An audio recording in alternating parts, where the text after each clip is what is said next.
tingnan natin itong pair na to. Back to back na dilaw, pulang mata. Yung kapares niya, inalis ko na eh. Pero tingnan nyo yung anak ko, puti, itim ang mata. Tapos yung isa, yan, pula din ang mata. Lutino opaline. Pero ang kapatid niya, bulls. Pero back to back na pulang mata, back to back na dilaw. Yan yung tatay. Yan. So ibig sabihin, hindi lutino opaline yung tatay. Yung nanay, eto. Ito yung nanay. Hiniwalay ko na dito, pinarisan ko na ng iba. Ang pinaris ko sa kanya, opaline pastel, split yellow face, split ino. Ayan. So yung nanay, kitang-kita naman, dilaw din, pula rin yung mata. Pero bakit itim ang mata nung isa sa anak nila? Lutino opaline po yan. Ayan, project natin. Lutino opaline post YF ang lalabas yan. Balik tayo dito sa pinag-uusapan natin.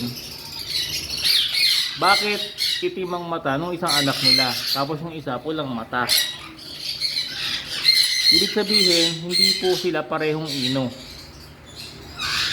Yung isang hen natin kanina, yun ay paanak ko, sigurado ako na yun ay lutino opaline. Pero itong male na to, na-acquire ko lang to sa isang kaibigan. So ibig sabihin, hindi to lutino opaline. Ang eksaktong mutation nitong tatay ay Decino opaline pale palo. Yan. Kala natin pag parehong dilaw, parehong pulang mata, ganun din yung lalabas eh.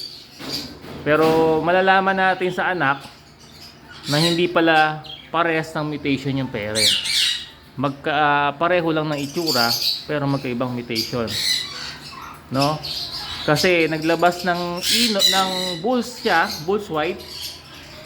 Kasi dapat lahat ng anak niyan ay ino, lutino. Dapat lutino opaline or albino opaline kasi pareho silang split sa blue.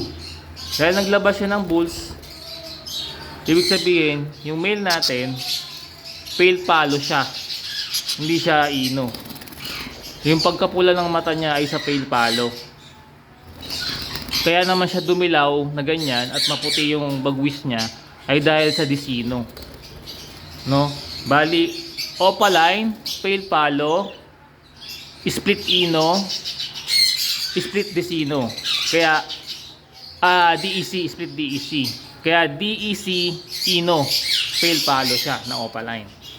So ayan, sana na-inform ko kayo mga kahabi, baka magtaka kayo. Pares naman yung breeder nyo pero iba yung inaanak. Alamin nyo po kung anong nangyayari dun sa mga anak nila. Malalaman nyo po yan kung medyo sanay na kayo sa mutation na matitrace nyo, no, yung exact mutation ng inyong mga breeder. Okay? Pag may tanong kayo sa mutation, mag-comment lang po mga kahabi, sasagutin natin yan.